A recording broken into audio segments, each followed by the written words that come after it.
नमस्कार दोस्तों, स्वागत है आप सभी का आपके अपने परिवार मैथ्स बाय प्रदीप साहू पे। मैं प्रदीप साहू आप सबका स्वागत करता हूं। और सबसे पहले जो हमने सीरीज स्टार्ट की थी उसी को अब कंटिन्यू करेंगे। डिजिटल सम जो आपको जो डाउट थे वो हमने कल वाली वीडियो में क्लियर कर दिए, और किसी को नहीं समझ में आया तो आप पहले वाली वो वीडियो देख लेना। लिंक इस वीडियो के लास्ट में भी मिल जाएगा और डिस्क्रिप्शन में भी मिल जाएगा उसका। डिजिटल सम वाली वीडियो का लिंक मिल जाएगा। बहुत से बच्चे कह रहे थे कि जी क्या होता है, एक बार क्लियर कर दो, तो वो चीज़ें क्लियर वहाँ पर कर दी है मैंने, और उसी का यूज़ करके आज भी हम कैलकुलेशन करेंगे। और सबसे बड़ी प्रॉब्लम ये है बच्चे कि आप वीडियो पूरी नहीं देखते। जब तक आप पूरी नहीं देखोगे तब तक चीज़ें समझ में नहीं आएगी। तो जिस भी बच्चे ने वीडियो स्टार्ट की उससे रिक्वेस्ट यही है कि चीज़ों को अच्छे से समझे, वो वीडियो को पूरी देखे। और अगर आपको पूरी नहीं देखनी है तो फिर आप मैथ को तो छोड़ ही दीजिए फिर, क्योंकि जब तक आप चीज़ें सही से समझोगे नहीं, पूरी तरह से नहीं देखोगे, तब तक आप कैसे करोगे बताओ। इसमें वही क्वेश्चन हम करेंगे जो एक्सपेक्टेड क्वेश्चन है, जो एग्ज़ाम में आपको बहुत देखने को मिलते हैं, जो मोस्टली देखने को मिलते हैं, वही क्वेश्चन हम करेंगे। तो उनको अप्रोच कैसे करना है एग्ज़ाम में वो चीज़ें देखेंगे। तो जो नया बच्चा आता है और सब्सक्राइब कर रहा है उसको मैं ये ज़रूर कहूँगा कि वो बेल आइकन को ज़रूर दबा ले, उस पर ऑल पे प्रेस कर दे ताकि नोटिफिकेशन उसको मिलता रहे। टेलीग्राम अगर आपको पीडीएफ वगैरह चाहिए, लिंक जो भी है, तो टेलीग्राम आप ज्वाइन कर सकते हैं इसी नाम से, मैथ्स बाय प्रदीप साहू के नाम से आप सर्च करना, और लिंक डिस्क्रिप्शन में भी मिल जाएगा। ठीक है, तो मैथ्स बाय प्रदीप साहू के नाम से जब आप सर्च करोगे तो आपको टेलीग्राम पे लिंक मिल जाएगा। ठीक है, इसको मैं थोड़ा छोटा कर लेता हूँ। अभी आज की क्लास स्टार्ट करते हैं। कैसे क्वेश्चन आपको देखने को मिलेंगे एग्जाम में और किस तरह से उनको अप्रोच करना है, ये चीज़ हम समझेंगे। ठीक है, तो चलते हैं पहले क्वेश्चन की तरफ। ये आपका पहला क्वेश्चन। 30% यानी 30% की छूट पर एक वस्तु का विक्रय मूल्य क्या दे रखा है? 1050 दे रखा है। कितना दे रखा है? 1050। ये कब है? जब उस वस्तु के ऊपर 30% की छूट होती है, यानी जब उस वस्तु के 70% पैसे दिए जाने, यानी ये किसकी वैल्यू है? ये 70 की वैल्यू है। 70 से डिवाइड करने का मतलब यही है बच्चे कि 1 की वैल्यू अब आपके पास आ गई। यदि छूट 15% है तो विक्रय मूल्य क्या होगा? अब 15% है, इसका मतलब क्या है? 100 वाली वस्तु के कितने देने हैं आपको? 85 देने हैं, यानी आपको 85 की वैल्यू चाहिए। तो अब करोगे क्या इसको काटने की ज़रूरत है? काट करके क्वेश्चन का आंसर करना है। कैसे करना है देखो।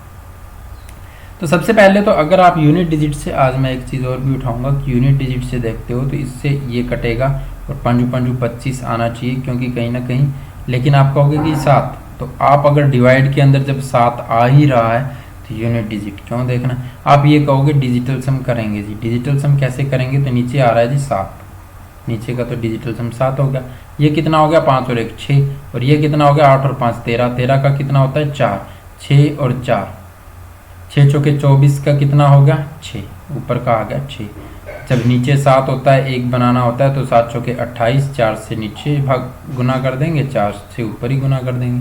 जब नीचे गुना कर रहे हैं, ऊपर गुना कर रहे हैं, तो कोई फर्क नहीं पड़ेगा।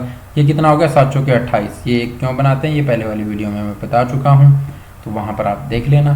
7 चौके 28 का बन गया 1, और ये कितना हो गया? 6 चौके 24, 24 का बन गया कितना? 24 का डिजिटल सम करोगे 6, यानी डिजिटल सम कितना होना चाहिए? 6 होना चाहिए। इसका है? नहीं है इसका, तो ये 7 5 12, 13 और 1 14, 14 का होता है 5, नहीं है।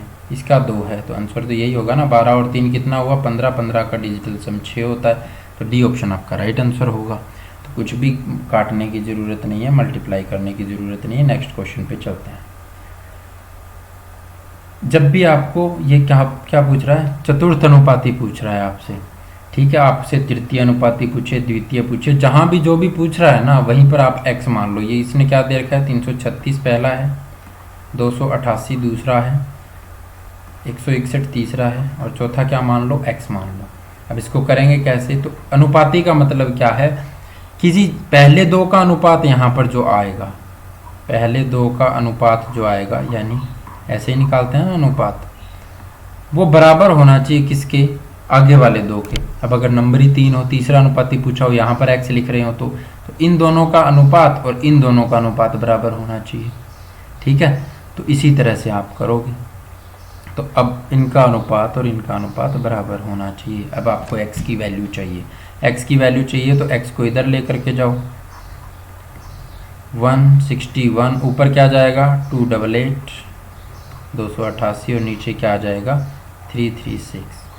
अब आप कहोगे कि जी डिजिटल सम इसमें कैसे लगाएं? आपने उस वीडियो में बताया था कि जब नीचे 3, 6 और 9 बन रहा हो तो यहाँ पर कितना बन रहा है 3 बन रहा है ना डिजिटल सम, तो आप डिजिटल सम नहीं लगा सकते। तो आप क्या करो, आप ये देखो कि कहीं 3 पे कट रहा है, तो यहाँ पर ये 3 पे कट रहा है और ये 8 और 8 16 और 2 18, तो ये भी 3 पे कट रहा है। तो एक बार काट लेते हैं 3 पे, 3 एकम 3, 3 एकम 3, 3 दूनी 6, 9 तिये 27 और 6 तिये 18, तो काट लिया। अब क्या नीचे आ रहा है 3 कहीं भी डिजिटल सम में, 2 और 1 3, 3 और 1 4, डिजिटल सम नीचे का 4 आ गया। अब आप लगा सकते हो, ठीक है। तो 7 और 1 8, यहाँ से 8 है और 9 और 6 15 का 6, 8 6 48, 48 का 12, 12 का 3, ठीक है। तो नीचे 7 से मल्टीप्लाई करोगे, ऊपर 7 से करोगे, 7 ये 21, वैसे भी 3 6 और 9 आए तो ऊपर सेम ही रहता है, किसी से मल्टीप्लाई कर लो, ठीक है। तो 21 का 3 होना चाहिए डिजिटल सम, क्या यहाँ पे हो रहा है 8 और 4 12 और 1 13, ये तो नहीं होगा। यहाँ पर 5 और 1 6 और 1 7, ये भी नहीं होगा। 1 और 3 4 और 8 12, 12 का 3 होता है, ठीक है। 4 और 3 7 और 1 8, ये नहीं होगा। तो आंसर क्या है आपका सी ऑप्शन राइट आंसर है, ठीक है। यही आपको आंसर करना है। नेक्स्ट पे चलते हैं।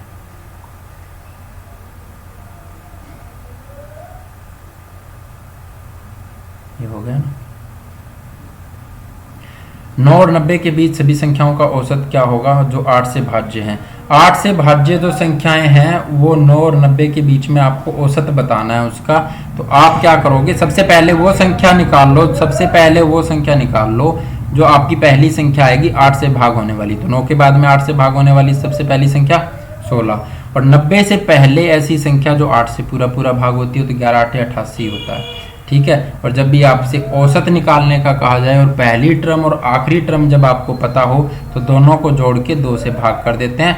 दोनों का जोड़ कितना आ रहा है 104 आ रहा है। अब 2 से भाग करेंगे तो कितना आएगा 52 आएगा, और यही आपका आंसर होगा, ठीक है। अब आपको करना क्या है, ये होता क्यों है आपको पता है कि औसत निकालने के लिए सभी संख्याओं का क्या कर देते हैं सम करते हैं। और SN का फॉर्मूला क्या होता है n/2 इंटू में 2a प्लस में n-1 इंटू डी होता है एक तो, और दूसरा क्या होता है n/2 इंटू में first term plus last term. तो ये होता है। तो ये यहाँ पर अगर अप्लाई करते हैं तो क्या होगा, औसत निकालना है ना। ये क्या आया है, ये सम आया है, सभी का योग आया। औसत निकालने के लिए तो पहले को तो करते हैं योग, तो टोटल योग आपके पास आ गया और डिवाइड कर देते हैं नंबर ऑफ टर्म से। जितनी भी संख्याएं हैं, कितनी संख्याएं उससे भाग कर देंगे। तो n से तो n कट गया है, तो यही है ना, फर्स्ट टर्म और लास्ट टर्म को 2 से डिवाइड करते हैं, फर्स्ट टर्म और लास्ट टर्म को 2 से भाग करते हैं, और वही यहाँ पर हमने किया है। तो यही चीज़ आपको अप्लाई करनी है डायरेक्ट, कि फर्स्ट टर्म और लास्ट टर्म अगर पता है तो दोनों को जोड़ करके 2 से भाग कर देंगे, औसत हमारा आ जाएगा। नेक्स्ट क्वेश्चन पे चलते हैं, देखो क्या कहता है। 27n4, 27n4 ये क्या है, 11 से विभाजित होता है तो n का मान क्या होगा। 11 से विभाजित होता है तो n का मान, तो आपको पता है 11 से कौन सी संख्याएं भाग होती है, जिसके ओड प्लेस के नंबर्स को जोड़ो और इवन प्लेस के नंबर्स को जोड़ो, या तो उनका डिफरेंस 0 आ जाए या ऐसी संख्या आ जाए जो 11 से भाग होती हो, 11 आ जाए, 22 आ जाए, 33 आ जाए, कुछ भी आ जाए। तो यहाँ पर क्या पॉसिबल है, तो यहाँ पर 7 और 4 क्या हो रहा है 11, 7 प्लस 4 11 हो रहा है, ठीक है। और n+2, तो किस कंडीशन में ये पॉसिबल है क्या कि 11 कहीं पर डिफरेंस बन जाए, नहीं, किसी भी कंडीशन में नहीं है। यहाँ पर 2 दिया हुआ है तो क्या जोड़ सकते हो, ज़्यादा से ज़्यादा 9 जोड़ सकते हो ना।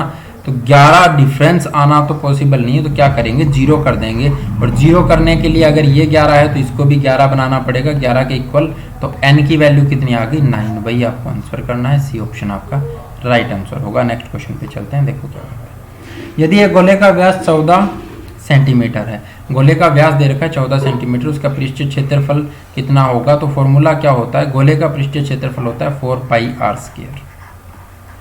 4πr², तो 4π कितना 22/7, r कितना, तो व्यास अगर 14 दे रखा है, व्यास अगर 14 दे रखा है तो त्रिज्या क्या होगी उसका आधा होगी, तो आधा करेंगे तो 7 हो जाएगी। तो स्क्वायर है तो 7 × 7, तो 7 से 7 कट जाएगा। क्या मल्टीप्लाई करने की ज़रूरत है? नहीं है जी। 2 और 2 4, 4 चौके 16, 16 का 7, 7 7 49, 49 का कितना हो गया? 9 और 4 13, 13 का 4 होगा। ठीक है, तो जहाँ पर भी 4 बनेगा वहीं पर हम डिजिटल सम देख लेंगे। 6 और 6 12 और 1 13, 13 का 4, यानी ये आंसर हो सकता है। 8 और 3 11, 11 का 2, ये नहीं हो सकता। 6 और 4 10 और 2 12, 3 नहीं हो सकता। 3 और 3 6, 6 और 6 12 और 3 15, 15 का 6 होता है, ये नहीं हो सकता। तो यही आपका आंसर होगा।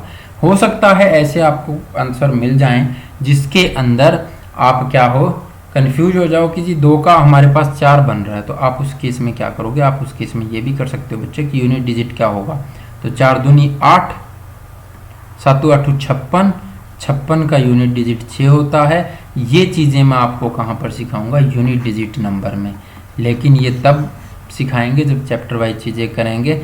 9 को मल्टीप्लाई डिजिटल सम क्यों देखते हैं कि जी 9 का मल्टीपल होगा कि नहीं होगा, 9 से पूरा भाग होगा कि नहीं होगा, 3 से पूरा भाग होगा कि नहीं होगा, उसमें हम डिजिटल सम क्यों देखते हैं वो मैं डिविजिबिलिटी में पढ़ाऊंगा। तो सब चीज़ें आपकी जो भी शॉर्ट ट्रिक यहाँ से बन रही है, नंबर सिस्टम में हम सब पढ़ते हैं और मैंने पढ़ा भी रखा है। नंबर सिस्टम की 4 घंटे की क्लास पढ़ी है बच्चे, उसमें आप चीज़ें देख सकते हो, उसमें क्लियर भी हो जाएंगी आपकी चीज़ें। ठीक है, चलते हैं नेक्स्ट क्वेश्चन पे।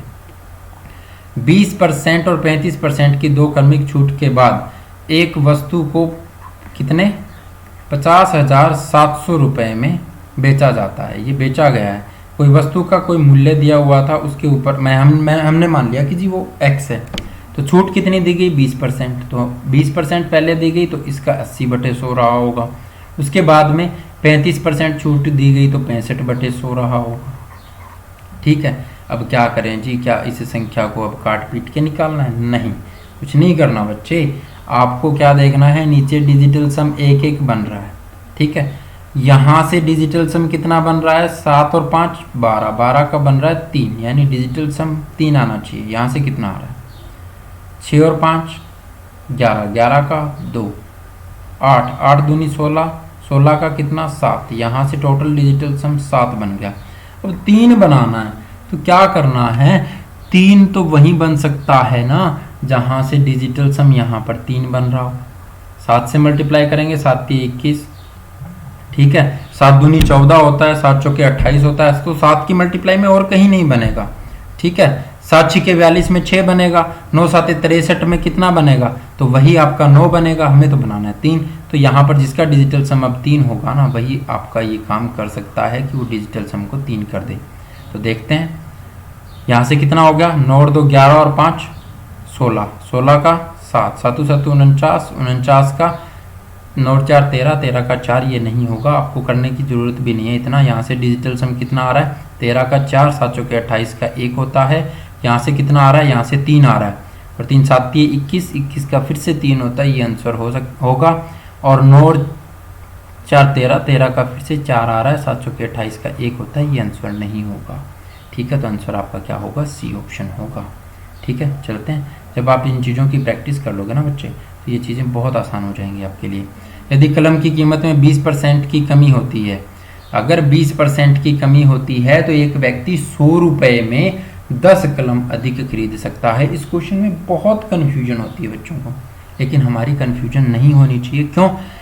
आपसे सीधी बात कही गई है कि जी 100 रुपये में जब 20% की कमी होती है, 100 का 20% कितना? 20, तो वो 10 कलम अधिक खरीद सकता है। किस वजह से? अब आप बाजार में गए 100 रुपये लेकर के, आपको खरीदनी थी कलम। आपसे दुकान मालिक कहता है कि जी 20% कीमत बढ़ गई है, क्या 100 रुपये की दे दूं? तो आप कहोगे कितनी आएगी? तो वो कहेगा जी 10 ज़्यादा आएंगी। तो किसकी वजह से आई? 20% कीमत घट गई है, उसकी वजह से आई है ना। 20% क्या हो गई है? कम हो गई है कीमत। पहले मैंने शायद बोल दिया था बढ़ गई है, नहीं, कमी है ना, तो कम हो गई है। तो 20% का मतलब यानी 100 का 20% यानी 20 रुपये। 20 रुपये की कमी की वजह से 10 कलम अधिक आई है, यानी 10 कलम का अब मूल्य कितना है? 20 रुपये है। एक कलम का मूल्य कितना हो जाएगा? 2 रुपये हो जाएगा ना। तो वही पूछा है, प्रत्येक कलम की कीमत क्या है? प्रत्येक कलम की कीमत क्या है? तो 2 रुपये। अगर आपसे ये पूछा जाता कि प्रत्येक कलम की पहले कीमत क्या थी, तो 2 रुपये अब है, ठीक है, कब? जब 20% की कमी हो गई है। 2 रुपये किसकी वैल्यू है? 80% की वैल्यू है, आपको 100% की चाहिए। तो इसको काट देते किस पर? 4 पे, इसको 5 पे, इसको 2 पे, यानी 2 रुपये 50 पैसे पहले कीमत थी, 20% की कमी हुई, 20% की कमी से आपकी अब कीमत कितनी हो गई? अब हो गई 2 रुपये। ठीक है, 20% की कमी से कितनी हो गई कीमत? 2 रुपये हो गई। ठीक है, चलते हैं नेक्स्ट पर। किसी संख्या में 60% की कटौती करने के उपरांत तथा बची हुई संख्या में फिर से 15% की कटौती करने पर 1428 रुपये शेष बच जाता है। प्रारंभिक संख्या क्या थी ये आपको बताना है, शुरुआती संख्या क्या थी वो आपको बतानी है। तो वही चीज़ें यहाँ पर देखनी है भाई। ठीक है, शेष बच जाता है कितना? ये। और यहाँ पर 60% की कटौती यानी किसी x में यहाँ पर कितना बन रहा है भाई? 12 और 3 15 यानी 6 बनना चाहिए ना। तो x में कितनी? आप ये मान लो 1428 का अगर 60% की कटौती की तो कितना बचा? 40%। 60% की कटौती अगर ये 60 की वैल्यू होती तो ये 100 की वैल्यू, और फिर 15% की कटौती कर रहा है ना, 1 मिनट इसको मैं कर देता हूँ।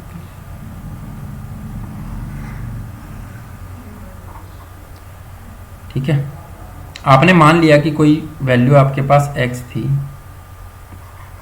60% की कटौती की, बची कितनी? 40%, और फिर से बची हुई कीमत में 15% की कटौती, यानी अब वो कितनी बचेगी? ये बची हुई आई है ना, तो अब कितनी बचेगी? ये 85। 15% की कटौती तो कितना हो जाता है? 1428 हो जाता है। कितना हो जाता है? 1428 हो जाता है। तो अब आपको क्या करना है? नीचे का डिजिटल सम 1 है, ये 13 का कितना हो गया? कितना है? 8 और 5 13, 13 का हो गया 4, ये भी 4 है, 4 चौके 16 का हो गया 7। ठीक है, अब किससे मल्टीप्लाई करें? यहाँ पे कितना बन रहा है भाई? 8 और 2 10, 10 और 5 15, 15 का 6। किससे मल्टीप्लाई करें कि ये 7 जो डिजिटल सम आया है ये 6 यानी 6 बन जाए। तो 7 6 के 42, यानी यहाँ से डिजिटल सम आपको क्या उठाना पड़ेगा? 6, तो ये 4200 वाले में बन रहा है। 12 6 18 और 2 20, यहाँ पर तो 2 बन रहा है। यहाँ पर कितना बन रहा है? 4 और 1 5 और 5 10, 1 बन रहा है। यहाँ पर कितना बन रहा है? 7 बन रहा है। तो ऑप्शन क्या होगा? 4200 होगा। ठीक है, आपने लिखा, आप कुछ नहीं करना, काटना पीटना कुछ नहीं है। आपको क्या करना है? कोई वैल्यू थी, उसका 60% छूट दी गई या कटौती की गई तो वो 40% बचेगी, और अगर 15% फिर से छूट दी गई तो अब वो 85% बचेगी, और बचने के बाद में कितनी बची है? 1428 बची है। उसका डिजिटल सम और इसका डिजिटल सम बराबर होना चाहिए। डिजिटल सम यहाँ से 7 आया है, तो यहाँ पर क्या होना चाहिए? तो यहाँ पर 6 होगा, तभी वो बनेगा 7 6 के 42 का 6। तो 3 6 और 9 के केस में इतना भी समझ में आ गया कि जब भी अगर इसके अलावा किसी संख्या से मल्टीप्लाई करना है तो ये तभी बनेंगे जब ये खुद होंगे।